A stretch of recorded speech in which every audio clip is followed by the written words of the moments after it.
Hi everyone, welcome to किपन education channel. So ये आपके लिए आंसर की है, आपकी फिजिक्स, केमिस्ट्री और मैथ्स की तीनों की कंबाइन लेके आई हूँ मैं आपके लिए।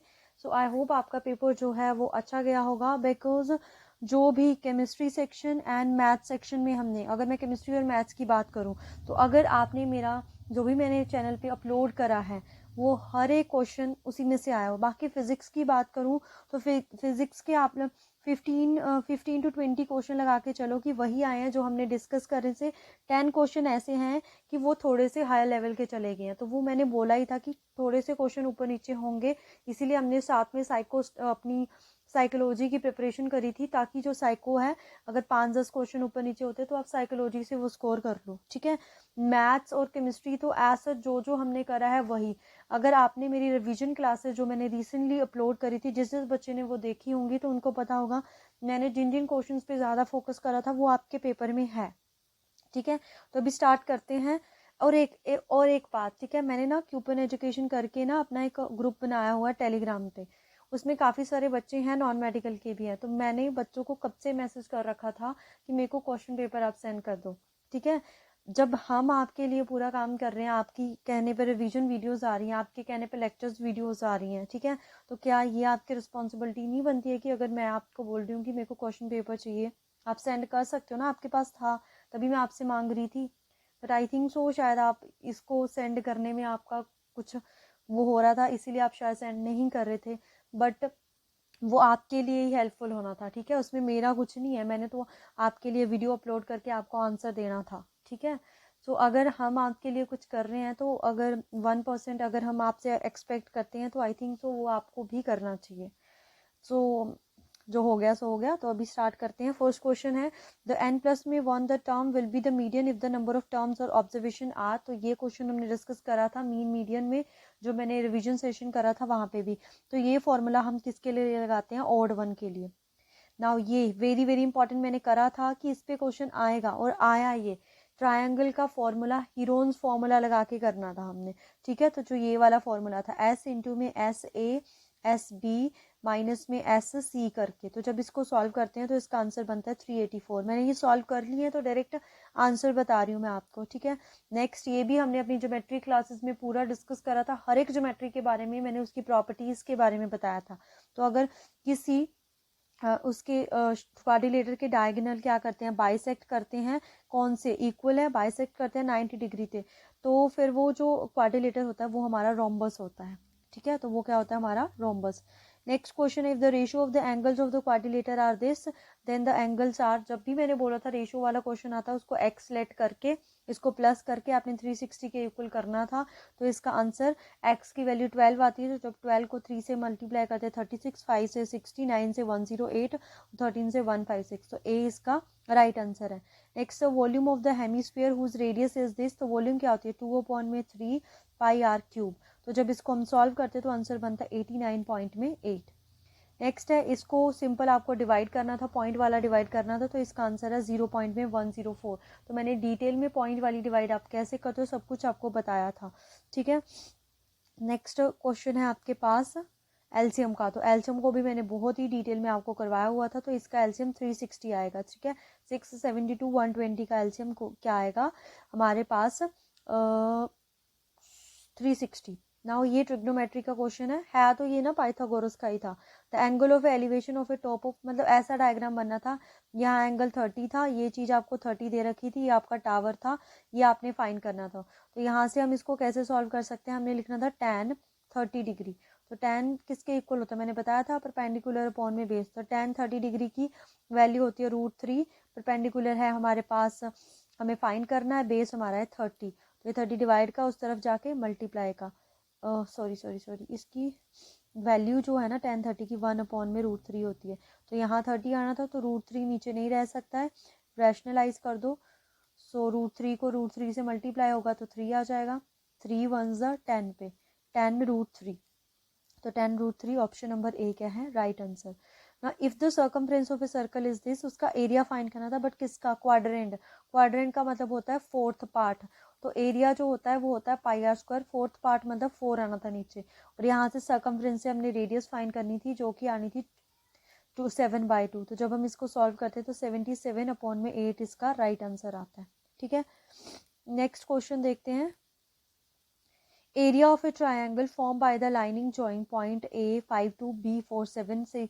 तो हमने जो अपने मॉक टेस्ट प्रोवाइड करवाए थे तो वहाँ पे हमने ये क्वेश्चन सॉल्व करा था कि अगर आपको पॉइंट दे रखे हो, जब मैंने अपना थ्योरी लेक्चर्स करवाए थे ट्रायंगल्स के एरिया के ऊपर, तो ट्रायंगल के एरिया का हर एक क्वेश्चन, हर एक फॉर्मूला करवाया था। तो ये जो एरिया लिखा है यही है इसका फॉर्मूला, x1 y2 y3, उसके बाद x2 y3 y1 x3। तो इसको सॉल्व करके हमारे पास क्या बचता है इसका, अगर इसको सॉल्व करना चाहते हैं आप सॉल्व तो कर लेते हैं। x1 इज 5, उसके बाद y2 माइनस में y2 माइनस में y3, तो कितना बन गया, प्लस हो जाएगा हमारे पास ये, तो 11 आ जाएगा। ठीक है, उसके बाद बीच में साइन आता है प्लस का। x2 कितना है हमारे पास 4, x2 y3 माइनस में y1 -4 -2 -6 आ जाएगा। उसके बाद हमारा x3 is 7, x3 यानी कि y1 कितना है हमारे पास 2 और y2 कितना है 7 -5। तो इसको अगर हम सॉल्व करें 55 और ये बनता है माइनस में हमारा 24 और ये बनता है हमारे पास 35। तो ये हमारा आया यहाँ पे 55 माइनस में 59 हो गया ये। तो ये सॉल्व करेंगे माइनस का 4, ओके माइनस का 4। तो इमेजिनरी नंबर तो नहीं है, वैसे इमेजिनरी नंबर बन रहा है, तो यहाँ पे या तो ये रॉन्ग आंसर में जाएगा क्वेश्चन। ठीक है, क्योंकि रूट में माइनस आ रहा है तो रूट में माइनस नहीं आ सकता है हमारे पास, तो वो तो इमेजिनरी में आया, तो इमेजिनरी में एरिया पॉसिबल नहीं है, तो ये माइनस नहीं आना है, तो यहाँ पे 2 इसका आंसर बनेगा। ठीक है, 2 ऑप्शन नंबर सेकेंड। नेक्स्ट है रोमन न्यूमरल 98। तो 98 को कैसे लिखेंगे, 90 को कैसे लिखते हैं हम, एक्स सी करके, सॉरी हाँ एक्स सी करके ही, और 8 हमारा होता है ये एक्स सी ये रहा। The cost of a fencing of a rectangular park of a length 250 meter and breadth 175 meter, the rate of the 12 per meter is।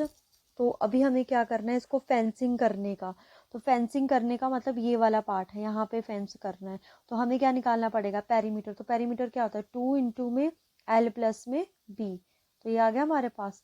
तो इसको करेंगे अगर हम प्लस, तो हमारे पास ये आएगा 5 2 4 2 5, ये आ जाएगा अपॉन में 1 मीटर का कितना है 12, तो इतने का कितना हो जाएगा, तो इस अपॉन में इसको मल्टीप्लाई कर देते हैं 12 से, तो 24 मल्टीप्लाई में 425 आ जाएगा ये। तो जब इसको मल्टीप्लाई करेंगे तो हमारा आंसर बनेगा ये 10200। ठीक है, तो ये ज्योमेट्री का जो पार्ट था ना वहाँ से बहुत सारे क्वेश्चन आए थे आपके। ठीक है, ज्योमेट्री का जो पार्ट था वहाँ से बहुत सारे क्वेश्चन, और क्वेश्चन वही आए थे जो मैंने आपको बताए थे। तो मैथ सेशन तो बहुत ही, ये स्पीड एंड वेलोसिटी का जब हमने अपना मैथ्स का जो रिवीजन सेशन था तो मैंने आपको ये बताया था सेम एज इट इज वैसा ही क्वेश्चन आया है। हमें डिस्टेंस दे रखा है, टाइम दे रखा है, वहां से हमने स्पीड निकालनी है। तो स्पीड का फॉर्मूला क्या होता है, डिस्टेंस अपॉन में टाइम। डिस्टेंस कितना है 90, टाइम कितना होगा, इसको सॉल्व करेंगे मिक्स फ्रैक्शन को, 5 अपॉन में 2, 2 ऊपर चला जाएगा, 5 1 18, तो 36। स्पीड हमारी 36 आ गई।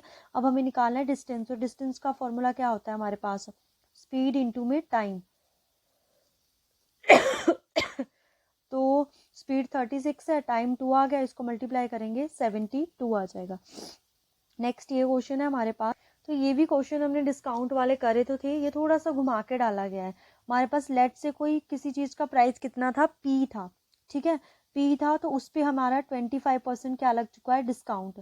25% हमारा प्राइस पी था, उस पर 25% क्या लग चुका है, डिस्काउंट। तो 25% डिस्काउंट लगा हमारे पास, तो डिस्काउंट लग के कितना हमारा सेविंग हुआ है, तो सेविंग हमारा हुआ है 20 रुपीज। तो अगर हम यहाँ से देखें ना तो ओरिजिनल प्राइस क्या था हमारे पास, इसको सॉल्व करें 20 अपॉन में 100, यहाँ से आ जाएगा 25, 25 1 ज़ा 4 ज़ा 20 इंटू में 4 80। तो ओरिजिनल प्राइस था हमारे पास 80। ठीक है, 100 सेंटीमीटर स्क्वायर, इसको मीटर में कन्वर्ट करना है तो 1000 सेंटीमीटर स्क्वायर है, मीटर में एक 100 हो जाएगा, मीटर स्क्वायर है तो 2 से करना पड़ेगा, 3 0 कट, 1 0, 1 अपॉन में 10, तो 1 अपॉन 10 0 पॉइंट में 1, ऑप्शन नंबर ए। नेक्स्ट क्वेश्चन है, तो ये था सिंपल एक्सपोनेंट्स का, बहुत ही सिंपल क्वेश्चन था, तो इसको अगर आप सॉल्व करते तो 162 इसका आंसर आ जाना था। नेक्स्ट है 1/5 ऑफ द नंबर। तो ऐसे क्वेश्चन भी हमने करे थे, अगर किसी नंबर का 1/5 कर देते हैं, उस पे से माइनस करते हैं 4 = 3 आता है, तो इसको सिंपल सॉल्व करना था। एक्स यहाँ पे 20, यहाँ पे 3, उस तरफ ये 5 मल्टीप्लाई का हो जाना था 15, और ये माइनस के थे 20, तो इस तरफ जाके 35। ऑप्शन नंबर डी क्या था यहाँ पे राइट आंसर। ठीक है, तो नेक्स्ट क्वेश्चन देखते हैं, एरिया ऑफ पैरेललोग्राम। तो ये क्वेश्चन हमने इतने ज़्यादा करे थे कि एरिया दे रखा होगा, तो पैरेललोग्राम का एरिया क्या होता है, लेंथ इंटू में हाइट या बेस इंटू में हाइट। तो एरिया कितना दे रखा है 16 पॉइंट में 3, और हमें बेस भी दे रखा है 16 पॉइंट में 3 अपॉन में 50 पॉइंट में 6। तो ये नीचे चला गया यहाँ से हाइट, तो 16 और 15 देखो 1 पॉइंट में ही बनेगा, तो 1 पॉइंट में 0.5 इसका राइट आंसर था। ठीक है, तो मैथ्स तो आपका जो पिछला जून का पेपर हुआ है ना, उसके कंपैरिजन में इजी आया था। तो हमारे पास कोई रेक्टेंगुलर गार्डन है, उसमें क्या करा गया, ऐसे ऐसे विड्थ बनाई गई है, इस तरफ को ऐसे ये पाथ बनाया गया है, तो हमें सिर्फ ये वाला एरिया फाइंड करना था। तो ये एरिया कैसे आना था, बड़ी वाली रेक्टेंगल उसमें से छोटी रेक्टेंगल को माइनस करके। बड़ी रेक्टेंगल की साइड्स क्या बननी थी 45, 2.5 इस तरफ से आ गया, 2.5 इस तरफ से आ गया, 50, 30 में भी 5 इस तरफ, 45 और 35 को मल्टीप्लाई करना था। तो जब इसको सॉल्व करते हैं हमारा आंसर बनता है 400। ठीक है, ये आता बड़ी वाली ट्राइंगल का 1750 वाला। नेक्स्ट है, ये भी सिंपल सा क्वेश्चन था, स्क्वायर करके या फिर आप फॉर्मूला लगा के ए स्क्वायर माइनस में बी स्क्वायर, ये हमने करा था बहुत बार, आइडेंटिटीज वाला मैंने बताया था आपको। तो इसका आंसर 440 बनता है। 5% ऑफ एक्स यानी कि 5 पॉन में 100 is equal to X, 22 point में 50। तो एक्स हमारे पास आ जाएगा 22 पॉइंट में 50 को मल्टीप्लाई में 100, तो 2 to 5 ही आ जाएगा, 5 नीचे आ जाएगा। तो जब हम कट करेंगे 450, ऑप्शन नंबर सी क्या होगा यहाँ पे राइट आंसर। ठीक है, नेक्स्ट क्वेश्चन पे चलते हैं। तो देखो ये भी रोम्बस वाला, मैंने इतनी बार बोला था कि ऐसे क्वेश्चन आएंगे। Area of a rhombus, area क्या होता है रोम्बस का, हाफ इंटू में d1 इंटू में d2। तो कितना दे रखा है 240, तो 2 तो उधर चला गया मल्टीप्लाई में, एक डायगनल कितना दे रखा है हमें 16, तो इससे करेंगे 15 पे कट हो जाएगा, 15 टू द 30। ये प्रीवियस ईयर क्वेश्चन ही है आपका। How many faces are in hemisphere, तो ये हमारा फेस बनता है ये वाला, हमारे पास एक ही फेस होता है हेमिस्फीयर में। ठीक है, नेक्स्ट है 11 का स्क्वायर अगर 121 है, 1/1 का स्क्वायर ये है, तो 1 तो 100 200 ये बनेगा इसका, क्योंकि जब एक जीरो बीच में आई तो इनके बीच में एक एक जीरो, अब बीच में 2 जीरो आ गई तो बीच में 2 2 जीरो, ऑप्शन नंबर ए। नेक्स्ट क्वेश्चन है क्यूब रूट। तो क्यूब रूट है हमारे पास 626 का था, ये कैसे फाइंड आउट करना है मैंने बता दिया था आपको। नेक्स्ट है, देखो ये मैंने कल आपको टाइम एंड वर्क वाला बताया था, तो जिसने मेरी रिवीजन परसों मैथ्स की रिवीजन वीडियो देखी होगी उसको मैंने बताया था, ये इनडायरेक्ट वेरिएशन है, इसको कैसे 50 को 48 से मल्टीप्लाई करना था, नीचे जो आ जाना था टाइम। तो 15 1 2 1 कितना आना था 24, तो 24 इसका राइट आंसर था। वॉल्यूम ऑफ ए क्यूबॉइड क्या होती है, लेंथ इंटू में ब्रेड्थ इंटू में हाइट, और एरिया क्या होता है लेंथ इंटू में ब्रेड्थ, तो कैंसिल क्या बचा हमारे पास height, height option number D. ठीक है, तो मैथ्स तो आपका बहुत ही इजी आया था। तो ये क्वेश्चन भी हमने पढ़ा हुआ था कि अगर एक्सटीरियर एंगल दे रखा हो तो हमें साइड फाइंड करनी हो, तो 360 अपॉन में 45 करते हैं, कट करके हमारे पास आएगा 8। नेक्स्ट है, ये बोर्ड मास का क्वेश्चन था सिंपल सा, तो इसको जब हम सॉल्व करते हैं माइनस में 1260 आंसर आता है। ये 20 रूट, ये क्योंकि इसका रूट हम सॉल्व नहीं कर सकते, तो ये हमारा इरेशनल नंबर है। तो ये थे आपके पास मैथ्स के क्वेश्चन, बहुत ही इजी थे मेरे अकॉर्डिंग, बहुत ही इजी। आप लेवल मान के चलो ना, जून के पेपर के कंपैरिजन में बहुत इजी आया था ये। ठीक है, अब हम चलते हैं अपने फिजिक्स और केमिस्ट्री। तो पहले हमारा फिजिक्स, तो which of the following is the smallest unit, तो मिलीमीटर, एंगस्टॉन, एंगस्टॉन होता है 10 raise to power minus, millimetre 10 raise to power 3, metre तो बड़ा ही है, फर्मी होता है 10 raise to power I think so 15, हाँ 15, तो ये सबसे छोटी यूनिट थी। ठीक है, average energy consume by the human being in a day is 2400 calorie, इतनी एनर्जी कंज्यूम करता है।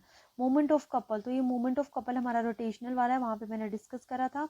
कपल्स ये फोर्सेस होती हैं हमारे पास। ठीक है, अब फोर्सेस नहीं, ये टॉर्क है, क्योंकि रोटेशनल फोर्स वाली है, तो रोटेशनल फोर्स में फोर्स को क्या बोलता है टॉर्क। ठीक है, नेक्स्ट है हमारे पास, तो अभी तक जितने भी क्वेश्चन पढ़े वो क्वेश्चन हमारे पास थे। देखो ये क्वेश्चन है, ये अब बाहर से है, अब ये फर्स्ट टाइम ऐसा क्वेश्चन आया, तो हम ऐसे टॉपिक तो हम डिस्कस नहीं करने वाले थे ना कि जो फर्स्ट टाइम चीजें आए, तो एक 5-6 क्वेश्चन ऐसे आने ही थे जो फर्स्ट टाइम आए हो आपके पास पेपर में।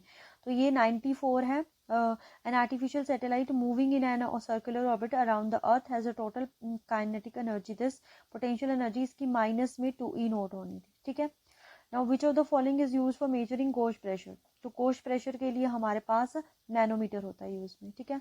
Which is an intensive property, तो ये थर्मोडायनेमिक्स था, ये मैंने नहीं करवाया था। इंटेंसिव प्रॉपर्टी होती है जो मतलब कि अमाउंट पे डिपेंड नहीं करती, वॉल्यूम करता है, मास करता है, वेट करता है, रिफ्रैक्टिव इंडेक्स, ठीक है।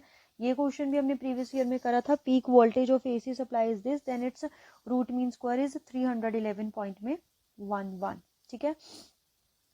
नेक्स्ट क्वेश्चन है हमारे पास a transformer, the core of a transformer, तो ये ट्रांसफॉर्मर के बारे में मैंने बताया था आपको।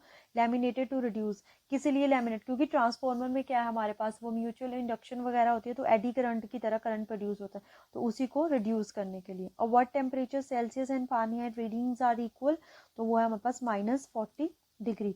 Relationship between P V and E of a gas, तो हमारे पास जो रिलेशनशिप बनती है प्रेशर और अगर हम बात करें एनर्जी में, तो इसका जो राइट आंसर है वो ये है, P V is equal to में 2/3 ई, ठीक है। ई क्या है, काइनेटिक एनर्जी, तो P V is equal to में 2/3। नेक्स्ट क्वेश्चन है हमारे पास, ये यूनिट वेक्टर का है। तो जब मैंने अपने वेक्टर्स में करवाया था वहां पे यूनिट वेक्टर के बारे में बताया था, तो यूनिट वेक्टर ए का फाइंड करना था हमें। और यूनिट वेक्टर, तो यूनिट वेक्टर होता है हमारे पास वेक्टर ए अपॉन में उसका ये मैग्नीट्यूड, ये option number A. Conservation of momentum, तो ये क्वेश्चन मैंने बहुत बार बोला था कि conservation of momentum in collision between the particle can be understood, तो मोमेंटम आया, मोमेंटम का थर्ड लॉ के साथ तो है, तो यही था एक ऑप्शन थर्ड लॉ, तो उसमें हम सेकंड लॉ भी बोल सकते हैं क्योंकि थर्ड लॉ जो है वो सेकंड लॉ से डेराइव किया जा सकता है, तो ऑप्शन नंबर डी, ये मैंने अपनी रिवीजन क्लासेस में भी बताया था। देखो ये वर्क डन का आ गया है, तो हमने ये भी डिस्कस करा था। Man pushes the wall and fails to displace it, he does, मतलब उसने कोई डिस्प्लेसमेंट ही नहीं करी, तो डिस्प्लेसमेंट जीरो है, तो वर्क डन भी क्या होगा, zero, no work at all. If force and displacement of a particle in the direction of a force are double, work would be, तो वर्क क्या हो जाएगा हमारे पास कि अगर हम force, if force and displacement of the particle in the direction of force are double, ठीक है, फोर्स की डायरेक्शन में उसको डबल किया जाए। अब ये नहीं ना पता चल रहा है इसमें, force and displacement of a particle, wait a minute, तो हमारे पास वर्क डन क्या होता है, फोर्स इनटू में डिस्प्लेसमेंट, तो वो बोल रहा है कि फोर्स और डिस्प्लेसमेंट दोनों को डबल कर दिया जाए, तो ये भी टू, ये भी टू, तो टू टू में फोर टाइम होगा इसका right answer. If a particle moves in a circle of a radius 5 centimeter with the constant speed and a time period of a 0.2 second, the acceleration of the particle is, तो ये हमें distance radius दे रखा है, मतलब ये उसका distance हम कैसे निकालेंगे, 2πr अपॉन में टाइम कितना दे रखा है, 0.2π, तो ये पाई से पाई कैंसिल हो गया, तो ये 2, 0.1 और हमें ये दे रखा है 5, और नीचे आ गया 0.1, 10, 50 सेंटीमीटर आ गई हमारी वेलोसिटी, 50 सेंटीमीटर है ना। अब इसको हमें मीटर में कन्वर्ट करना है, तो ये आएगी 0.5 metre. The acceleration of the particle, तो अभी हमें एक्सेलेरेशन निकालनी है इसकी पार्टिकल की, तो एक्सेलेरेशन क्या होती है हमारे पास, अगर हम बात करें तो ये आएगी, इसको ना हम इस वे से भी कर सकते हैं, एंगुलर एक्सेलेरेशन ओमेगा होती है ना, तो उसको हम 2πt से भी कर सकते हैं, तो ये 2π एज इट इज, टी कितना दे रखा था हमें, 0.2π, तो इससे ये कैंसिल, 2, 0.1, तो ओमेगा तो हमारी कितनी आ गई, 0.1 हमारे पास, 0.1 नहीं 10 आ गई हमारे पास, ये ओमेगा तो 10 आ गई। अब ना एक रिलेशन होता है हमारे पास, जो हमारी लीनियर एक्सेलेरेशन होती है ना, वो आर ओमेगा स्क्वायर, तो जब हमने रोटेशनल मोशन वाला करा था, ये वो वाला क्वेश्चन है, लीनियर एक्सेलेरेशन फाइंड करेंगे, ए आर कितनी रखिए 5 सेंटीमीटर, मीटर में कन्वर्ट करेंगे 0.5, और हमें जो ओमेगा दे रखा है, ओमेगा आया हमारा 10, तो 10 हो जाएगा 100, तो 100 से इसको मल्टीप्लाई करेंगे 5 मीटर पर सेकेंड स्क्वायर, ऑप्शन नंबर ए यहाँ पे राइट आंसर था, ठीक है। तो एप्लीकेशन पार्ट पे आई थी ये। नेक्स्ट क्वेश्चन देखते हैं, ये देखो, ये भी मैंने जब अपना रिवीजन क्लासेस करी थी तो वहां से क्वेश्चन आया, we go from equator to pole, यहाँ से यहाँ की तरफ जाते हैं, तो इस तरफ जो जी की वैल्यू वो इंक्रीज करती है, तो ये यानी थी इंक्रीजेस, ठीक है। ये मैंने ऐसे करके डायग्राम भी बनाया था। 1 ampere current is equivalent two electron पर सेकेंड, ये हमने बहुत बार क्वेश्चन करा है, यही है इसका 6.25 10⁻18 बहुत बार डिस्कस करा था। Q इज इक्वल टू में NE होता है ना हमारे पास, तो हमें 1 एम्पियर सॉरी एक मिनट, हमारा जो करंट होता है Q अपॉन में T होता है ना, Q अपॉन में T होता है, ठीक है। तो चार्ज कितना है हमारे पास, अगर हम चार्ज की बात करें तो चार्ज तो है हमारे पास, कितना दे रखा है 1 एम्पियर ना करंट, तो ये ऐसे होता है हमारे पास 1 अपॉन में 1.6 इंटू में 10⁻⁻19 ना, तो ऊपर जाता है ये माइनस प्लस का 18 हो जाता है। इसको सॉल्व करते हैं तो 6.25 होता है, मतलब ये 10⁻18 बच जाता है। ये हमने डिस्कस करा था ये क्वेश्चन, ठीक है। तो नेक्स्ट देखते हैं आप 39 मिराज। देखो अगर आपने मेरी रिवीजन क्लासेस अटेंड करी थी तो वहाँ मैंने बोला था कि जो जून का पेपर है उसमें आपको इसमें से क्वेश्चन नहीं आए थे लाइट वाले चैप्टर में, पर इसमें लाइट वाले चैप्टर से क्वेश्चन आए। मिराज किसका फिनोमेनन है, टोटल इंटरनल रिफ्लेक्शन का। नेक्स्ट है रेस्ट मास ऑफ फोटोन। सो ये रेस्ट मास के बारे में पूछ रहा है ना, कि जो रेस्ट मास होता है फोटोन का, तो अगर हम बात करें, अब यहाँ पे उसने एक ये नहीं बताया हुआ है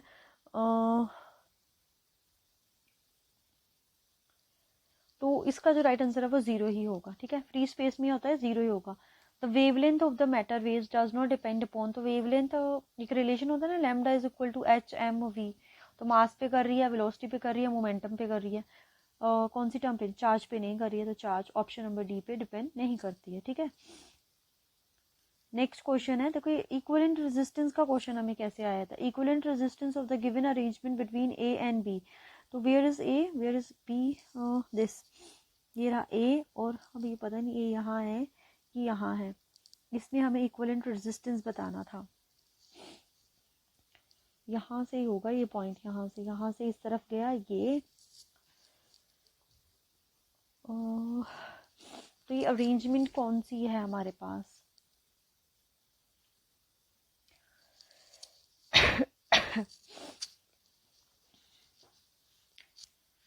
R अपॉन में R, अगर ये हम देखें नल वेक्टर 2R अपॉन में 2R पैरेलल में हो जाएंगे, 1 अपॉन में 2R 1 अपॉन में 2R, तो 2R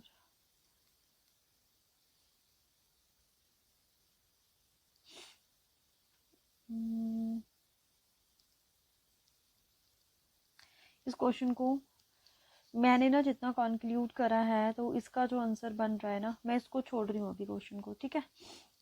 नेक्स्ट है the power of plane mirror, तो प्लेन मिरर की पावर होती है 0, ठीक है। द रेडिश अपीयरेंस, देखो ये हमने बहुत बार डिस्कस करा था, किसकी वजह से होता है रेड कलर हमारे पास, स्कैटरिंग ऑफ अ लाइट, ठीक है, किसकी वजह से, scattering of a light. Next question है एक्सरे को डिस्कवर किसने करा है, तो वो है रॉन्चन ने। Which one of the following is not a force, तो thrust is a force, weight is a force, tension is a force. Impulse भी फोर्स है बट उसमें टाइम इंक्लूड हो जाता है, तो इसको हम फोर्स में कंसिडर नहीं करेंगे। Height of Jio stationery light, तो ये मैंने बोला था 36,000 किलोमीटर, ये भी हमने डिस्कस करी थी। विच one of the following force is not a fundamental, तो फंडामेंटल ग्रेविटेशनल है, इलेक्ट्रोमैग्नेटिक है, स्ट्रॉन्ग है, टेंशन नहीं है हमारी फंडामेंटल फोर्स, ठीक है। नेक्स्ट है speed of A water, speed of A sound in a water, तो साउंड में जो हमारी स्पीड, साउंड में बोल रही हूँ मैं, क्या पूछा हुआ है उसने, स्पीड ऑफ साउंड है ना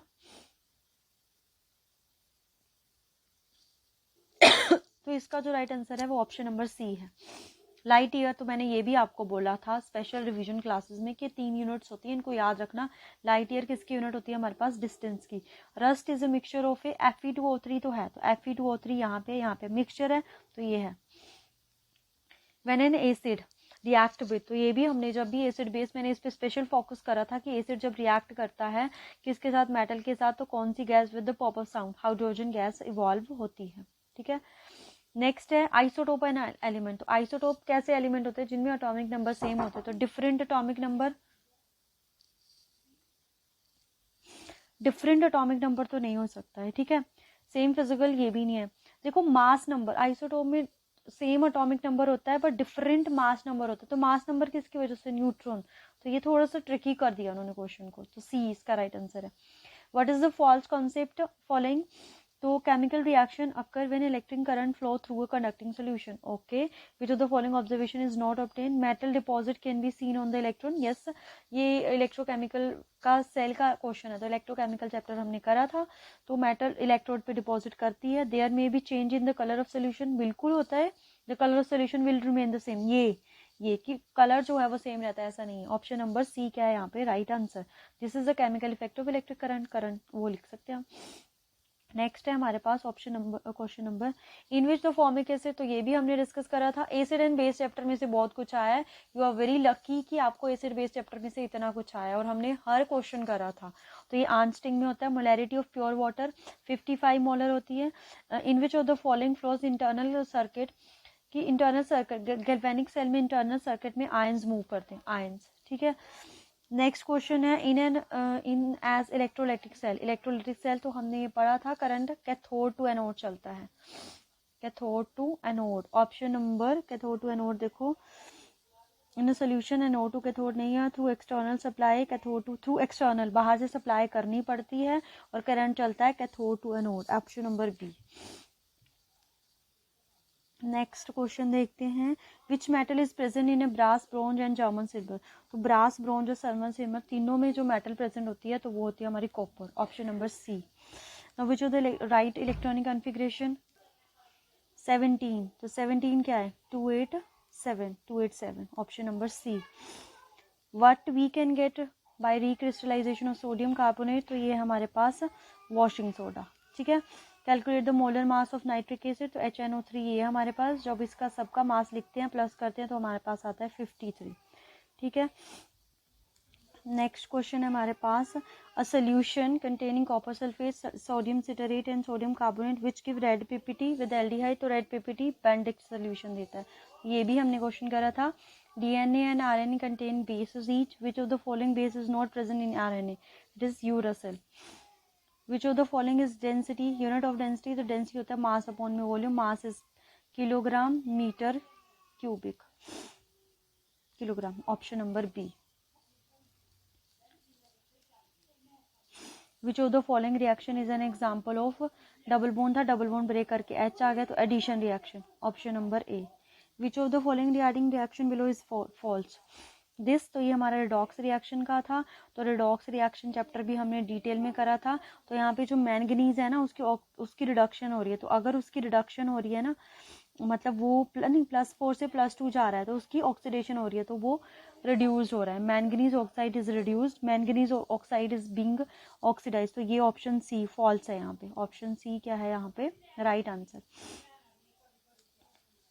नेक्स्ट क्वेश्चन है in which of the following monocarboxylic acid which can act as reducing agent. तो वो है हमारा formic acid. Which will not respond to coupling reaction. Nitrobenzene. Nitrobenzene ये भी हमने डिस्कस करा था. Which of the following has a highest. तो जितने ज्यादा कार्बन उतना ज्यादा बॉइलिंग पॉइंट. यहाँ पे 1, यहाँ पे 2, यहाँ पे 3, यहाँ पे 4. तो 4. Option number D. In which of the following is oxalic acid is found. तो ऑक्सालिक एसिड हमने करा था किसमें होता है स्पिनच में. ठीक है. Metal react with oxygen to form a compound with the high melting point. This compound is dissolved in water. What could this element be. तो ये हमारा कैल्शियम होता है. ऑक्साइड की लेयर हो जाती है तो वो डिसॉल्व हो जाता है. ड्यूटेरियम बहुत बार करा हुआ है. हाइड्रोजन का आइसोटोप है. ठीक है. सो आयोपिक नेमिंग ऑफ दिस. देखो ये जो क्वेश्चन है ना तो इसका ना आंसर मेरे को लगता है इसमें आपको ग्रेस मार्क मिलने चाहिए क्योंकि यहाँ पे मेन फंक्शनल ग्रुप है आपका एल्डिहाइड. तो एल्डिहाइड का होता है अल. तो यहाँ तो हर जगह ओल ओल ओल दे रखा है. ठीक है. बाकी इनकेस अगर ग्रेस मार्क नहीं मिलते हैं कि ये प्रिंटिंग मिस्टेक हुई है तब इसका राइट आंसर है 1 2 3 4. 4 पे हाइड्रोक्सी है 2 पे मिथाइल है. 4 पे हाइड्रोक्सी है 2 पे मिथाइल है. पेंटेन नल हो सकता है. फिर ऑप्शन नंबर बी हो सकता है बट ये गलत है. इसमें ग्रेस मार्क मिलना चाहिए मेरे अकॉर्डिंग. तो why is tin electroplating done on iron in tin cans for storing food? Because tin is a less reactive than iron. Option number A. Next question है match the following Sandmeyer reaction. तो ये reaction है तो अगर आपने पढ़ी होंगी मैंने सारी रिएक्शन करवाई थी. तो सैंडमेयर रिएक्शन में होता है हमारे पास वो बेंजीन रिंग के ऊपर N2 पॉजिटिव Cl नेगेटिव. तो N2 पॉजिटिव Cl नेगेटिव ये है. N2 पॉजिटिव Cl नेगेटिव ये है. फ्लोरीन वाला था हमारा बाल्सकीमन. सेकंड का आर होना चाहिए. तो देखिए सेकंड का आर. तो सेकंड का आर सिर्फ एक ही ऑप्शन में था. Option number C. एक भी रिएक्शन आती होती तो आप इसका राइट आंसर करते. ठीक है. नेक्स्ट क्वेश्चन देखते हैं, what is X in this reaction, तो ये हमारा मीथेन बनेगा, ठीक है। Which one is the vitamin is water soluble, तो B and C water soluble होती है, तो B and C C. Which of the following is not a D block element, तो इसमें से ये हमारा मर्करी डी ब्लॉक है, निकल डी ब्लॉक है, टंगस्टन, पोलोनियम उस से टेपो ये वाले ग्रुप का एलिमेंट है पोलोनियम, तो यहाँ पे क्या है हमारा पोलोनियम। तो जिस बच्चे ने रेगुलरली मेरी क्लासेस लगाई हैं ना, तो मैं तो इतना मान के चल रही हूँ कि पीसीएम सेक्शन 90 मार्क्स का है ना, 80 प्लस स्कोर करेगा वो, 80 प्लस स्कोर करेगा, क्योंकि हमने हर एक क्वेश्चन करवाया था, ठीक है। तो आई होप आपका पेपर अच्छा गया हो। तो यहीं पे हम अपनी क्लास को इसको ख़त्म कर रहे हैं। बहुत ही जल्दी मैं आपके साथ साइको और जीके की आंसर की शेयर कर दूंगी। तो थैंक यू सो मच।